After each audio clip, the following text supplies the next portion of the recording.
think there are different elements, facets of society, niches that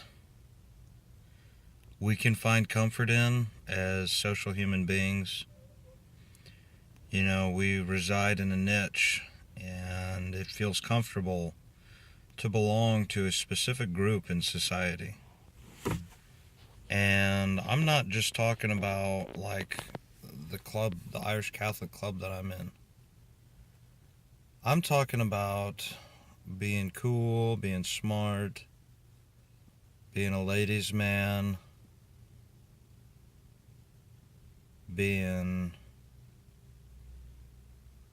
any variation of subculture in society. And the one that's been on my mind is being cool. Because when I was younger, I was just miserable, and it didn't dawn on me to be cool. But now that I'm older, it dawns on me, hey, you know what, I'll be cool about this. Just keep a low profile and carry on with my business and not judge anybody ever. And just establish, a certain swagger of, it's almost like a look what I can do swagger, but it's more of a, how do you describe this? It's more of a swagger that comes from successful attempts to be cool, and this swagger just comes out. It's confidence, and it's there's an urge to express it, and that natural urge to express it comes out in the way that you walk sometimes. And I used to strut my business all over Overland Park when I lived there. Overland Park, Kansas. And no one ever said anything to me like, hey, your swagger's too much, which it was too much. And I was in an angry place of, you guys are so cool, but there's no compassion in you whatsoever, and there's no dynamic of just good unity among you. And you guys think this is a game. You guys are immature and children about your swagger. I'm going to show you what swagger is. And I did this. I walked around Overland Park and I was just strutting my business all over the place.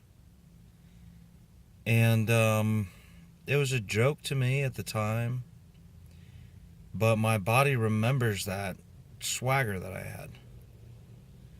And sometimes when I'm out walking and I'm in a good mood, it starts to come out, and it's just, it feels good, and I'm moving my body around in a good way that feels good. And it's attainable. It's possible to be a cool dude. And there's not enough authentic cool dudes in society anymore. I mean, there used to be in the 70s, everyone was a cool dude. And they were adults about it. But now, we're just a bunch of dreamers or something, because I look around at society and it's all this dreaming. And, that's fun. That's fun. But it's not authentic livelihood. Oh, I dreamed today about being an astronaut. It was a good dream. Okay. So what? Nothing happened. And it's like,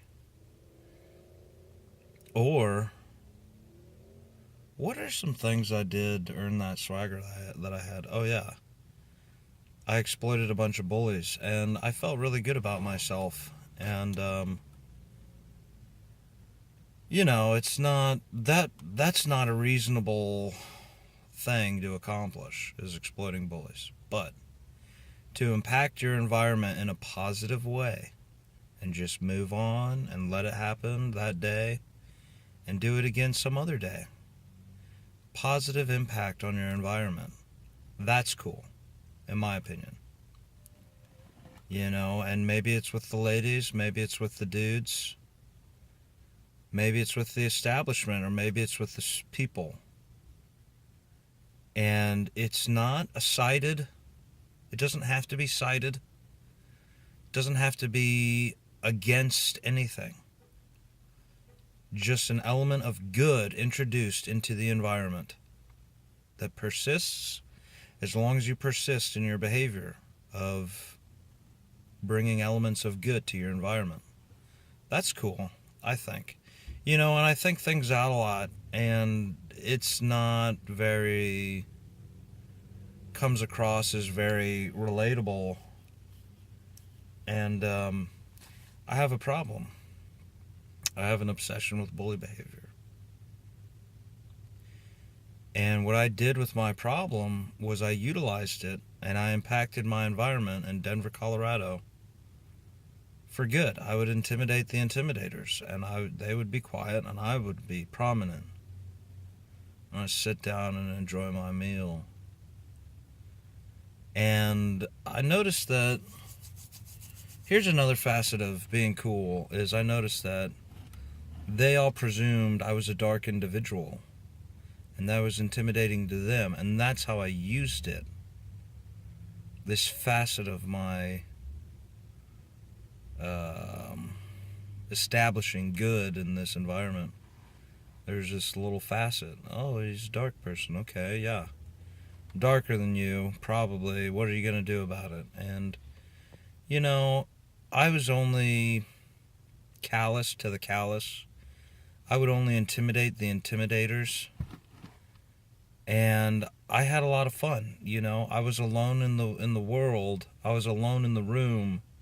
And it was just me. It was just me. No friends encouraging me. No friends by my side. And certainly no friends tearing me down. No friends holding me back. And I went out there and I lived my life. I was the best version of myself I could be for being as angry as I was. And that's cool. To be the best version of yourself that you can be. I've believed that since college. I discovered this thing that motivational speakers will talk about. Be the best version of yourself. And you can even find beauty in yourself if you're not too insecure to identify it. And that's cool. And I just don't see a lot of cool dudes around me anymore. I mean, I see some, but they rely on other people. And they don't do it on their own. And there's just not an independent cool in society anymore. In the 70s, you wore some bell bottoms, you grew your hair out. You had to face the world. And you did. And you're still a cool dude that believed in peace and happy things. Whatever you believed in, and it was cool. And I'd like to see more cool in society. I really would. And sometimes I pull it off, sometimes I fail. But I'm humble. I persist for myself. And it feels good to have a reputation of a cool dude. But, it's not the easiest thing in the world to accomplish. But it just takes time. It takes, months. Months of frequenting an environment, establishing that you could be a good for that environment, and just making something better than it was in a way that is self-sustaining. I think that's cool. I think that, when you really look at, okay, what is cool? Of each thing, consider what it is in itself. What is its constitution? Marcus Aurelius. And the constitution of being cool is adding an element to the environment, I think. And I'd like to see more of whatever cool is, and other people probably have better definitions of cool than I do. But from my experience and the swagger that I pull off when I walk around, you know, it makes an impression. It's a statement. And I have this independence that's associated to my coolness. James Dean, he was alone in the world. I mean, he probably had friends or whatever, but he was self-sustaining, independent man. And that's cool. You know, you need to see more of that. You need to see, you know, what does a completely independent man look like if he's a cool dude? Okay, that's cool. And I want to do that. And, you know, so this is a little bit of a dream that I'm talking about, but, you know, it's hard to encourage, go out and be cool. But I would like to see more of it. Anyways, thanks for watching.